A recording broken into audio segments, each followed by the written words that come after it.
ഈ വാർത്താ മണിക്കൂറിലെ പ്രധാന റിപ്പോർട്ടുകളുമായി വാർത്താമഴ ആരംഭിക്കുന്നു. ഞാൻ എസ് വിജയകുമാർ. ഇപ്പോൾ വരുന്ന പ്രധാന റിപ്പോർട്ടിലേക്കാണ് വാർത്താമഴ ആദ്യം കടക്കുന്നത്. തൃശ്ശൂരിലെ ATM കവർച്ചാ സംഘം തമിഴ്നാട്ടിൽ പിടിയിലായി. നാമക്കലിൽ നിന്നാണ് സംഘത്തെ തമിഴ്നാട് പോലീസ് പിടികൂടിയത്. പോലീസുമായുള്ള ഏറ്റുമുട്ടലിൽ കവർച്ചാ സംഘത്തിലെ ഒരാൾ കൊല്ലപ്പെട്ടു, ഒരാൾക്ക് കാലിൽ വെടിയേറ്റു. പ്രതികളിൽ നിന്ന് തോക്കും കണ്ടെടുത്തു. കണ്ടെയ്നർ ലോറിയിൽ രക്ഷപ്പെടാൻ ശ്രമിക്കുന്നതിനിടയിലാണ് സംഘം പിടിയിലായത്. കുട്ടികളെ ഇടിച്ചിടാൻ ശ്രമിക്കുന്നതിനിടെ നാട്ടുകാർ വാഹനം തടഞ്ഞു നിർത്തുകയായിരുന്നു. കണ്ടെയ്നർ ഉള്ളിൽ നിന്ന് ATM തകർത്ത സമയത്ത് ഉപയോഗിച്ച കാറും കണ്ടെത്തി. രാജസ്ഥാനിൽ നിന്നുള്ള കൊള്ളസംഘം സഞ്ചരിച്ച കണ്ടെയ്നറിന്റെ ദൃശ്യങ്ങൾ 24 ലഭിച്ചു. ആ ദൃശ്യങ്ങളാണ് ഇപ്പോൾ പ്രേക്ഷകരിലേക്ക് എത്തുന്നത്.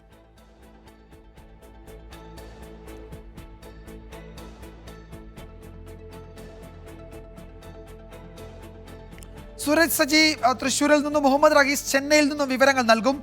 സൂരജ്, ഏറ്റുമുട്ടലിന്റെ കൂടുതൽ വിവരങ്ങൾ ലഭ്യമായിട്ടുണ്ടല്ലോ. ഇപ്പോൾ കൊള്ളസംഘത്തിലെ ഒരാൾ കൊല്ലപ്പെട്ടു, ഒരാൾക്ക് ഗുരുതരമായ പരിക്കേറ്റു, ഒരു പോലീസ് ഉദ്യോഗസ്ഥന് കുത്തേറ്റു. ഈ സംഘത്തിൽ നിന്ന് നമുക്കറിയേണ്ടത്, ഇതിൽ ഉണ്ടായിരുന്ന മുഴുവൻ പേരെയും ഈ ഏറ്റുമുട്ടലിനിടയിൽ പിടികൂടാൻ തമിഴ്നാട് പോലീസിന് കഴിഞ്ഞിട്ടുണ്ടല്ലോ അല്ലേ? വിജയകുമാർ, ഈ സംഘത്തിലുണ്ടായിരുന്ന എല്ലാവരെയും തന്നെ തമിഴ്നാട് പോലീസിന്റെ പിടിയിലായിട്ടുണ്ട് എന്നുള്ളത് തന്നെയാണ് നമുക്ക് മനസ്സിലാക്കാൻ കഴിയുന്നത്. ഇതിൽ ഏറ്റവും പ്രധാനപ്പെട്ട കാര്യം, ഈ കവർച്ച നടത്തിയതിന് ശേഷം സംഘം ഇവിടെ നിന്ന് കടന്നു കളഞ്ഞത് ഈ കാറിലായിരുന്നു. പ്രധാനമായും ഈ 3 ATM കൗണ്ടറുകളിലും എത്തി ATM പൊളിച്ചതിന് ശേഷം ഇവർ ഈ കവർച്ച നടത്തുന്നു. അതിനുശേഷം ഈ കേരള അതിർത്തി വരെ ഇവർ ഈ ദൃശ്യങ്ങളിൽ കാണുന്ന അതേ കാറിൽ, ആദ്യം നമ്മൾ ഈ CCTV ദൃശ്യങ്ങൾ രാവിലെ പുറത്തുവിട്ടതാണ്, കേരള അതിർത്തി വരെ ഈ കാറിൽ സഞ്ചരിക്കുന്നു. അതിനുശേഷമാണ് ഈ കാർ കണ്ടെയ്നറിനകത്തേക്ക് കയറ്റിയത്. കണ്ടെയ്നറിനകത്ത് കയറ്റി അവർ അതിൽ യാത്ര തുടരുകയായിരുന്നു. ഇതിനിടയിലാണ് ഈ തൃശ്ശൂർ പോലീസ് ഇത് സംബന്ധിച്ചുള്ള ഒരു വിവരം തമിഴ്നാട് പോലീസിന് കൈമാറുന്നത്. ഇങ്ങനെ കേരളത്തിൽ ഒരു ATM കവർച്ച നടത്തിയ ശേഷം ഒരു സംഘം ഇവിടെ നിന്ന് പുറപ്പെട്ടിട്ടുണ്ട്. സ്വാഭാവികമായും അവർ കണ്ടെയ്നറാണ് ഉപയോഗിക്കുക എന്നൊരു നിർദ്ദേശം അല്ലെങ്കിൽ ഒരു ജാഗ്രത ഈ തമിഴ്നാട് പോലീസിന് നൽകിയിരുന്നു. ഇതിന്റെ ഭാഗമായിക്കൊണ്ടാണ് നാമക്കല്ലിനും ഈറോഡിനും ഇടയിൽ തമിഴ്നാട് പോലീസിന്റെ വാഹന പരിശോധന നടത്തിയത്. പക്ഷേ തമിഴ്നാട് പോലീസിന്റെ വാഹന പരിശോധനയുടെ ഭാഗമായി ഈ കണ്ടെയ്നർ ലോറിക്ക് കൈ കാണിക്കുന്നു. പക്ഷേ ഇവർ ഈ ലോറി നിർത്താതെ മുന്നോട്ട് പോവുകയായിരുന്നു. ഇതിനിടയിൽ ഒരു ബൈക്ക് ആദ്യഘട്ടത്തിൽ ഇടിച്ചിടുന്നു. പിന്നീട് മറ്റൊരു ബൈക്കും ചില വാഹനങ്ങളും ഈ വാഹനം ഇടിച്ചു തെറിപ്പിച്ചു, കണ്ടെയ്നർ ഇടിച്ചു തെറിപ്പിച്ചു എന്നുള്ളതാണ് പറയുന്നത്. സ്കൂൾ കുട്ടികളെ അടക്കം ഇടിച്ചു തെറിപ്പിക്കാനുള്ള ഒരു ശ്രമം ഉണ്ടായതോടുകൂടിയാണ് നാട്ടുകാരുടെ നേതൃത്വത്തിൽ ആ ദൃശ്യങ്ങളിൽ കാണുന്നത് പോലെ ഈ ലോറി തടഞ്ഞിടുന്നത്. ഇതോടുകൂടി നാട്ടുകാരും ഈ ലോറി ഓടിച്ചിരുന്ന കണ്ടെയ്നർ ലോറി ഓടിച്ചവരും തമ്മിൽ വാക്കുതർക്കമുണ്ടാകുന്നു, കയ്യാങ്കളിയിലേക്ക് നീങ്ങുന്നു. ഇതറിഞ്ഞ് തൊട്ടു പിന്നാലെ പോലീസ് എത്തുന്നു. പോലീസ് എത്തുന്ന സമയത്ത് പോലീസിന് നേരെ ഇവർ ആയുധം ഉപയോഗിച്ചുകൊണ്ട് പോലീസിന് നേരെ തിരിയുന്ന ഒരു സാഹചര്യമാണ് ഉണ്ടായത്. പോലീസും ഇവരും മുഖാമുഖം നിന്നുകൊണ്ട് ഏറ്റുമുട്ടുന്ന ഒരു സാഹചര്യമുണ്ടായി. അങ്ങനെയാണ് പോലീസ് സ്വയരക്ഷാർത്ഥം വെടിയുതിർക്കുന്നു. അതിൽ ഒരാൾക്ക് ഗുരുതരമായി പരിക്കേൽക്കുകയും പിന്നീട് അവിടെ വെച്ച് തന്നെ മരിക്കുകയും ചെയ്യുകയായിരുന്നു. മറ്റൊരാളുടെ കാലിനാണ് വെടിയേറ്റത് എന്നുള്ളതാണ് പറയുന്നത്. ഒരു പോലീസ് ഉദ്യോഗസ്ഥനും ഈ ആക്രമണത്തിൽ പരിക്കേറ്റിട്ടുണ്ട്. ഈ പരിക്കേറ്റ 2 പേര്, അതായത് ഈ കവർച്ചാ സംഘത്തിൽ ഉൾപ്പെട്ട ഒരാളെയും അതുപോലെ തന്നെ പോലീസുകാരനെയും ഇതിനോടകം തന്നെ ആശുപത്രിയിലേക്ക് മാറ്റി. വെടിയേറ്റു മരിച്ച ആളെയും ആശുപത്രിയിലേക്ക് മാറ്റി. പിന്നീട് നാട്ടുകാരും പോലീസും ചേർന്ന് ഒരുപോലെ പ്രയാസപ്പെട്ടാണ് ഈ ബാക്കിയുണ്ടായിരുന്ന കവർച്ചാ സംഘത്തിലെ ആളുകളെ മുഴുവൻ കീഴ്പ്പെടുത്തുന്നു. ആ സമയത്ത് നാട്ടുകാർ വലിയ രീതിയിൽ ഈ കവർച്ചാ സംഘത്തിൽ ഉണ്ടായിരുന്നവരെ മർദ്ദിക്കുന്നതിന്റെ അടക്കം ദൃശ്യങ്ങൾ ഇതിനോടകം തന്നെ പുറത്തു വന്നിട്ടുണ്ട്. അങ്ങനെ അവർക്കും പരിക്കേറ്റ ഒരു സാഹചര്യമുണ്ട്. ഇവരെ എല്ലാവരെയും ആശുപത്രിയിൽ പ്രവേശിപ്പിച്ചിട്ടുണ്ട്. എന്തായാലും പിന്നീടായിരിക്കും ഇത് സംബന്ധിച്ചുള്ള ചോദ്യം ചെയ്യലിലേക്ക് കടക്കുക. പിന്നീട് ഈ കണ്ടെയ്നർ തുറന്നു നടത്തിയ പരിശോധനയിലാണ് ഈ കണ്ടെയ്നറിനകത്ത് ഈ കാറ് ഒളിപ്പിച്ച നിലയിൽ, കണ്ടെയ്നറിനകത്ത് കയറ്റിയ നിലയിൽ കാണുന്നത്. അത് ഇവിടെ കവർച്ച നടത്തിയ കാറാണെന്നുള്ളത് തൃശ്ശൂർ പോലീസ് ജില്ലാ പോലീസ് മേധാവിയും സ്ഥിരീകരിക്കുകയുണ്ടായി. അവിടെ നിന്ന് ദൃശ്യങ്ങളടക്കം അയച്ചു കൊടുത്തുകൊണ്ട് ഇവിടുത്തെ പോലീസിന്റെ ഭാഗത്തു നിന്നുള്ള ക്ലിയറൻസ് കേരള പോലീസ് സംഘം നാമക്കലിലേക്ക് തിരിച്ചിട്ടുണ്ടോ? ഈ പ്രതികളെ കസ്റ്റഡിയിൽ എടുക്കേണ്ടത് കേരള പോലീസ് ആണല്ലോ. അപ്പോൾ കേരള പോലീസ് സംഘം അവിടേക്ക് പോയിട്ടുണ്ടോ? അതിന്റെ വിവരങ്ങൾ, കേരള പോലീസിന്റെ അടുത്ത നീക്കം, അതിന്റെ വിവരങ്ങൾ ലഭ്യമായിട്ടുണ്ടോ? വിജയകുമാർ, കേരള പോലീസിന്റെ സംഘം, തൃശ്ശൂരിൽ നിന്നുള്ള പോലീസ് സംഘം ഇതിനോടകം തന്നെ നാമക്കലിലേക്ക് യാത്ര തിരിച്ചു എന്നുള്ളതാണ് നമുക്ക് ഇപ്പോൾ ലഭിക്കുന്ന വിവരം. അവർ ഇവിടെ നിന്ന് യാത്ര തിരിച്ചിട്ട് അല്പസമയമായി. പക്ഷേ ഇവരെ കസ്റ്റഡിയിലെടുക്കാൻ ഉടനെ കഴിയുമോ എന്ന് സംബന്ധിച്ച് ചില ആശങ്കകൾ അത് നമ്മൾ ഇവിടുത്തെ പോലീസുമായി സംസാരിക്കുമ്പോൾ, കേരള പോലീസുമായി സംസാരിക്കുമ്പോൾ അവർ പറയുന്നുണ്ട്. കാരണം അവിടെ ഒരു പോലീസുകാരനെ ആക്രമിച്ചതിന്റെ കേസ് അവരുടെ മേൽ നിലനിൽക്കുകയാണ്. അതിനിടയിൽ ഒരു ഏറ്റുമുട്ടൽ ഉണ്ടായിരിക്കുന്നു, ഒരാൾ കൊല്ലപ്പെട്ടിരിക്കുന്നു, ഒരാൾക്ക് ഗുരുതരമായി വെടിയേറ്റ് ചികിത്സയിലുമാണ്. അങ്ങനെ ഇരിക്കെ ഈ പ്രതികളെ ഉടനെ തന്നെ കസ്റ്റഡിയിലെടുക്കുക എന്ന് പറഞ്ഞാൽ അസാധ്യമായിരിക്കും. എന്നാൽ പോലും ഈ ATM കവർച്ചയെ സംബന്ധിച്ചുള്ള പ്രാഥമിക വിവരങ്ങൾ തേടുക എന്നുള്ളതാണ് പോലീസിനെ സംബന്ധിച്ച് ഇതിൽ ഏറ്റവും പ്രധാനപ്പെട്ടുള്ള കാര്യം. അതുകൊണ്ട് തന്നെ കേരളത്തിൽ നിന്നെത്തുന്ന സംഘം ഈ കവർച്ച എങ്ങനെയായിരുന്നു, കവർച്ച നടത്തി ഇവരെങ്ങനെയായിരുന്നു രക്ഷപ്പെട്ടത് എന്നടക്കമുള്ള പ്രാഥമിക വിവരശേഖരണം നടത്തും. അതിനുശേഷം ഈ തമിഴ്നാട് പോലീസിന്റെ ഭാഗത്തു നിന്നുള്ള നിയമ നടപടികൾ പൂർത്തിയാക്കിയതിനു ശേഷം ദിവസങ്ങളുടെ ഇടവേളകൾക്ക്, അതായത് ദിവസങ്ങൾ വേണ്ടിവരും ഇനി ഇവരെ കസ്റ്റഡിയിൽ കിട്ടണം എങ്കിൽ എന്നാണ് നമ്മൾ സിറ്റി പോലീസ് കമ്മീഷണറുമായി എല്ലാം സംസാരിക്കുമ്പോൾ നമുക്ക് മനസ്സിലാക്കാൻ കഴിയുന്നത്. പക്ഷേ അതിലുപരി ഈ കവർച്ചാ സംഘത്തിന്റെ ഓപ്പറേഷൻ, മോഡ് ഓഫ് ഓപ്പറേഷൻ വലിയ രീതിയിൽ ഈ പ്രൊഫഷണൽ രീതിയിലായിരുന്നു. അത് തന്നെയാണ് ഇവരെ പിടികൂടുന്നതിലേക്ക് അല്ലെങ്കിൽ ഈ ദ്രുതഗതിയിൽ പിടിയിലാകുന്നതിലേക്ക് നയിച്ചത് എന്നുള്ളതാണ് സിറ്റി പോലീസ് കമ്മീഷണർ പറയുന്നത്. 2021 കണ്ണൂരിൽ സമാനമായ ഒരു കുറ്റകൃത്യം നടന്നിരുന്നു. അന്ന് പോലീസിന് ഇത് സംബന്ധിച്ച സന്ദേശം ലഭിക്കുന്ന 5 മണിക്കൂറിന് ഇപ്പുറമാണ്. അപ്പോഴേക്കും ഈ പ്രതികൾ സംസ്ഥാനം വിട്ടിരുന്നു. പക്ഷേ ഇവിടെ ദ്രുതഗതിയിൽ പോലീസിന് മെസ്സേജ് ലഭിക്കുന്നു. പക്ഷേ അപ്പോഴും ഇവർ സംസ്ഥാനം വിടാനുള്ള സാധ്യതയുണ്ട് എന്ന തരത്തിൽ പോലീസിന് മനസ്സിലാക്കിക്കൊണ്ട് പോലീസ് നൽകിയ ജാഗ്രതാ നിർദ്ദേശം, ആ ജാഗ്രതാ നിർദ്ദേശത്തെ തുടർന്ന് നടത്തിയ വാഹന പരിശോധനയ്ക്കൊടുവിൽ പ്രതികൾ പിടിയിലാകുന്ന സമയത്ത് അതിലെ ഒരു കവർച്ചക്കാരൻ മരിച്ചിരിക്കുന്നു എന്നുള്ളതാണ് ഏറ്റവും പ്രധാനപ്പെട്ട. ശരി, സൂരജ് തുടരുക. മുഹമ്മദ് റഹീസ് കൂടി ചെന്നൈയിൽ നിന്ന് വിവരങ്ങൾ നൽകും. റഹീസ്, ഈ തമിഴ്നാട് പോലീസ് എന്തെങ്കിലും ഔദ്യോഗികമായി അറിയിക്കുന്നുണ്ടോ? ഈ കവർച്ചാ സംഘത്തിൽ ഒരാൾ കൊല്ലപ്പെട്ടു, മറ്റൊരാൾക്ക് വെടിയേറ്റിട്ടുണ്ട്, 2 പോലീസുകാർക്ക് പരിക്കേറ്റു, അതിൽ ഒരാൾക്ക് കുത്തേറ്റിരിക്കുകയാണ്. ഒരു ഔദ്യോഗിക പ്രതികരണം, ഒരു വാർത്താക്കുറിപ്പോ വിശദീകരണമോ ഈ തമിഴ്നാട് പോലീസിൽ നിന്നുണ്ടായിട്ടുണ്ടോ ഈ വിഷയത്തിൽ?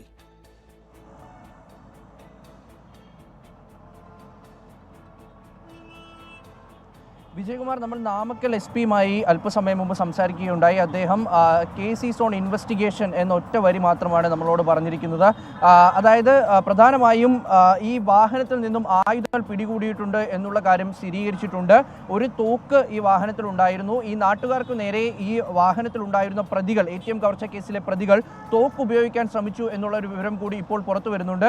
അതിൻ്റെ അടിസ്ഥാനത്തിലാണ് ഇവർ വളരെ വേഗം തന്നെ പോലീസിനെ ഇക്കാര്യം അറിയിച്ചത്. ഓർക്കുക, പല ചെക്കിങ്ങുകളും കഴിഞ്ഞാണ് ഈ വാഹനം, ഈ ട്രക്ക് ഈ ഒരു സ്ഥലത്തേക്ക് എത്തുന്നത്. ഇത് അമിത വേഗത്തിലാവുകയും ഒപ്പം തന്നെ വാഹനങ്ങൾ ഇടിച്ചു തെറിപ്പിക്കുകയും ചെയ്തതിൻ്റെ അടിസ്ഥാനത്തിൽ പരിഭ്രാന്തരായ നാട്ടുകാരാണ് വിവരം പോലീസിൽ അറിയിക്കുകയും ഇത് പോലീസ് ഗൗരവമായി എടുക്കുകയും ചെയ്തത്. ആന്ധ്രാപ്രദേശിലെ കടപ്പയിൽ ATM തട്ടിപ്പുണ്ടായിരുന്നു. ഒപ്പം തന്നെ തമിഴ്നാടിൻ്റെ വിവിധ മേഖലകളിൽ നേരത്തെ ATM തട്ടിപ്പുണ്ടായിരുന്നു. അതിൻ്റെ അടിസ്ഥാനത്തിൽ ഈ നൈറ്റ് പെട്രോളിംഗ് ഒക്കെയും ശക്തമാക്കിയിരുന്നു. അതിർത്തി മേഖലകളിലെ സുരക്ഷ ഒപ്പം തന്നെ ഈ പരിശോധന ഒക്കെയും ശക്തമാക്കുകയായിരുന്നു പോലീസ് ചെയ്തിരുന്നത്. അതിന് പിന്നാലെയാണ് തൃശ്ശൂരിൽ നിന്നും പണം തട്ടിയ ATM സംഘം ഇപ്പോൾ തമിഴ്നാട്ടിലേക്ക് എത്തിയിരിക്കുന്നത്.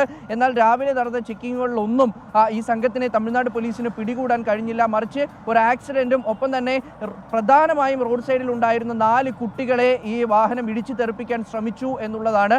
അവിടെ നിന്ന് നാട്ടുകാരാണ് ബഹളം വയ്ക്കുകയും ഒപ്പം തന്നെ പോലീസിനെ വിവരം അറിയിക്കുകയും ചെയ്തത്. അതിൻ്റെ ഭാഗത്തിൽ പോലീസ് ഈ വാഹനം ചേസ് ചെയ്ത് പിടിക്കുന്നു. അതിനിടയിൽ പ്രതികൾ ഈ വാഹനത്തിൽ നിന്ന് ഇറങ്ങുന്നു.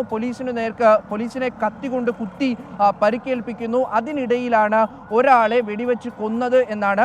ഇവരൊക്കെയും രാജസ്ഥാൻ സ്വദേശികളാണ് എന്നുള്ള സ്ഥിരീകരിക്കാത്ത വിവരമാണ് ഇപ്പോൾ പുറത്തു വരുന്നത്. രാജസ്ഥാൻ സ്വദേശികളായിട്ടുള്ളവരാണ് ഈ വാഹനത്തിൽ ഉണ്ടായിരുന്നത് എന്ന് പറയുന്നു. ശേഷം അപ്പോഴും ഇത് ATM റോബറിയുമായി ബന്ധപ്പെട്ടിട്ടുള്ള ഒരു സംഘമാണ് എന്ന് പോലീസിന് കൃത്യമായിട്ടുള്ള ധാരണ ഉണ്ടായിരുന്നില്ല.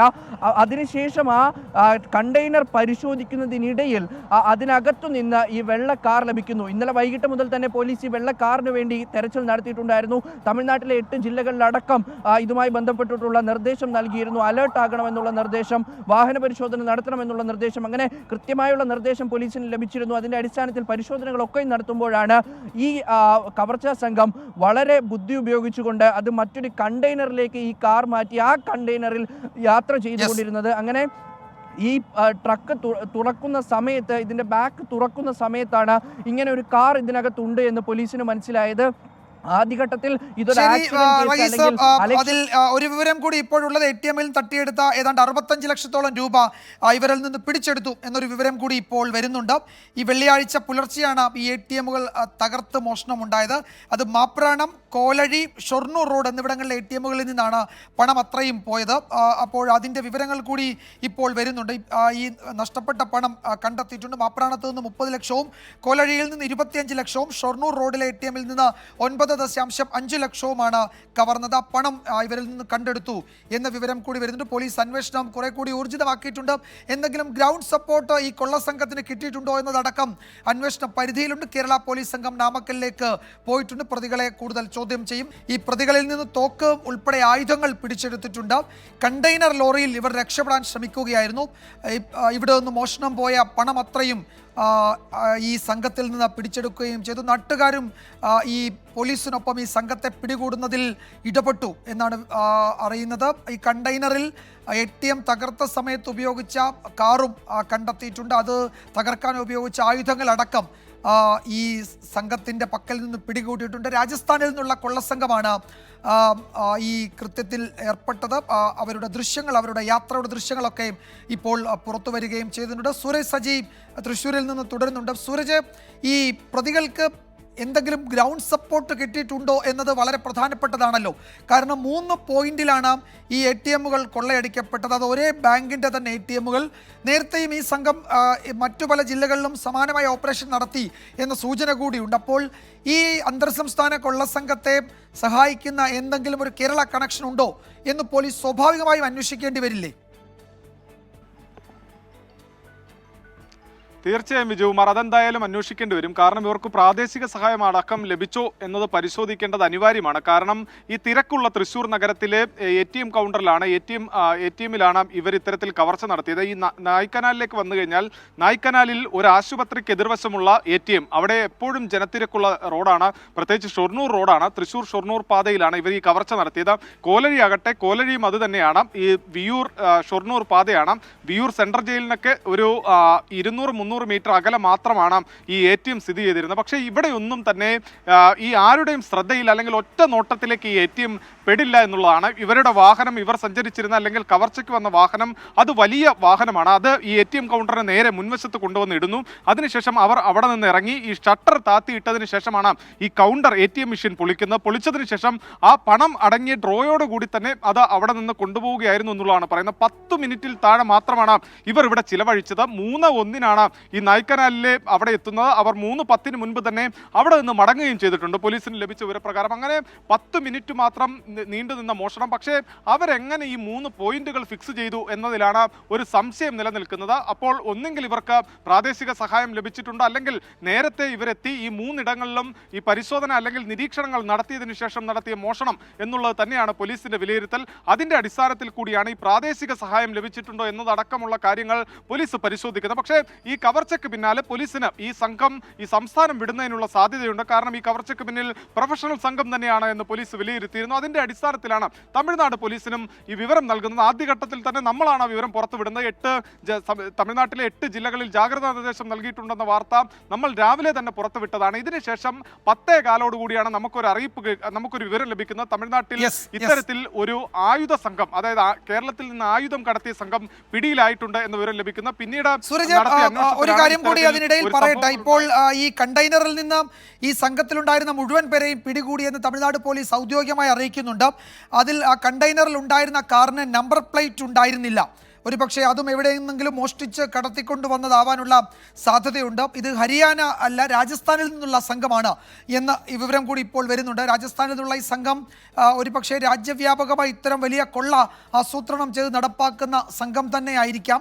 അവർക്ക് പ്രാദേശിക സഹായം കിട്ടിയിട്ടുണ്ടോ, അവർ സമാനമായ മോഷണം എവിടെയൊക്കെ നടത്തിയിട്ടുണ്ട് എന്നതൊക്കെ അങ്ങനെ ഒരു പക്ഷേ വിവിധ സംസ്ഥാനങ്ങൾ കേന്ദ്രീകരിച്ച് സമഗ്രമായ അന്വേഷണം നടത്തേണ്ട വിഷയങ്ങൾ തന്നെയാണ്. ഇപ്പോൾ കേരള പോലീസ് സംഘം നാമക്കലിലേക്ക് പോകുന്നുണ്ട്. ഈ പ്രതികളെ അവിടുന്ന് അറസ്റ്റ് രേഖപ്പെടുത്തി പിന്നീട് കേരളത്തിലേക്ക് കൊണ്ടുവരികയും ചെയ്യും.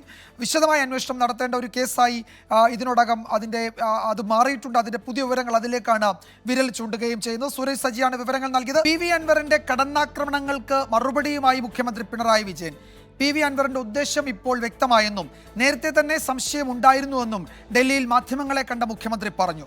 പാർട്ടിയെയും സർക്കാരിനെയും മുന്നണിയെയും അപകീർത്തിപ്പെടുത്തുന്ന PV അൻവറിന്റെ ആരോപണങ്ങൾ തള്ളിക്കളയുകയാണെന്നും മുഖ്യമന്ത്രി പറഞ്ഞു. വിശദമായി ഇനിയും പറയേണ്ടതുണ്ടെന്ന് വ്യക്തമാക്കിയായിരുന്നു മിനിറ്റുകൾ മാത്രമുള്ള മുഖ്യമന്ത്രിയുടെ പ്രതികരണം. പാർട്ടിക്കും LDFനും സർക്കാരിനും എതിരെ ഉന്നയിച്ച എല്ലാ അൻവറിൻ്റെ ആരോപണങ്ങളും തള്ളിക്കളയുകയാണ്. അത് പൂർണ്ണമായും LDFനെയും സർക്കാരിനെയും അപകീർത്തിപ്പെടുത്താനുള്ള ശ്രമത്തിൻ്റെ ഭാഗമായി വന്ന ആരോപണങ്ങളായിട്ട് മാത്രമേ കണക്കാക്കാൻ പറ്റൂ. ഈ നിലപാട് നേരത്തെ നിശ്ചയിച്ച അന്വേഷണ സംവിധാനത്തിൻ്റെ പ്രവർത്തനങ്ങളെ ഒരു തരത്തിലും ബാധിക്കുന്നതല്ല. അത് കൃത്യമായി നിഷ്പക്ഷമായി തന്നെ അന്വേഷണം തുടരുക തന്നെ ചെയ്യും. മുഖ്യമന്ത്രിയുടെ പ്രതികരണത്തിന് തൊട്ടു പിന്നാലെ 24-ലൂടെ മറുപടിയുമായി PV അൻവറും രംഗത്തെത്തി. മുഖ്യമന്ത്രി പറഞ്ഞതിൽ അത്ഭുതമില്ലെന്നും തനിക്ക് വേവലാതി ഇല്ലെന്നും അൻവർ പ്രതികരിച്ചു. മന്ത്രി PA മുഹമ്മദ് റിയാസിനെതിരെ ഇന്നലെ ഉന്നയിച്ച വിമർശനങ്ങളും കോടിയേരി ബാലകൃഷ്ണന്റെ വിലാപയാത്ര സംബന്ധിച്ച ആരോപണവും ഇന്നും PV അൻവർ മയപ്പെടുത്തി. അദ്ദേഹത്തിന് കാര്യങ്ങൾ ഒന്നുകൂടി വിശദമായിട്ട് പഠിക്കേണ്ടതുണ്ടാവും. ഞാൻ പറഞ്ഞ കാര്യത്തിൽ എന്തെങ്കിലും ഇനിയും വസ്തുതയുണ്ടാവുന്നത് അദ്ദേഹത്തിന് പരിശോധിക്കേണ്ടതുണ്ടാവും. അതല്ല അദ്ദേഹം ഈ പറയുന്ന ADGPയുടെ വാക്ക് കേട്ട് തന്നെയാണ് ഇനിയും മുന്നോട്ട് പോകേണ്ടത് എന്ന് അദ്ദേഹം തീരുമാനിക്കുകയാണെങ്കിൽ അതുകൊണ്ടാകാം. അതിനെക്കുറിച്ചൊന്നും ഇപ്പോൾ എനിക്ക് വേവലാതിയില്ല. എനിക്കതിൽ അത്ഭുതം തോന്നുന്നില്ല. ഇപ്പം നിങ്ങളൊക്കെ പറയാറുണ്ടല്ലോ ഇനി 13 ആക്രമിക്കാനാണ്, അങ്ങനെ കൂട്ടാം, അസുഖം കാരണമാകാം, കാര്യങ്ങൾ കുറച്ചും കൂടി വിശദമായി പഠിക്കണമെന്നുള്ളതിനാകാം. CPIM നിലപാട് വിശദീകരിക്കാൻ സംസ്ഥാന സെക്രട്ടറി MV ഗോവിന്ദൻ ഇന്ന് 2:30 ഡൽഹിയിൽ മാധ്യമങ്ങളെ കാണുന്നുണ്ട്. PV അൻവറിന്റെ തട്ടകമായ മലപ്പുറം എടവണ്ണയിൽ ഇന്ന് വൈകിട്ട് CPM അൻവറിനെതിരെ പ്രകടനം നടത്തുമെന്ന വിവരം കൂടി ഇപ്പോൾ വരുന്നുണ്ട്. ഈ റിപ്പോർട്ടോടെ വാർത്താമഴ അവസാനിക്കുന്നു.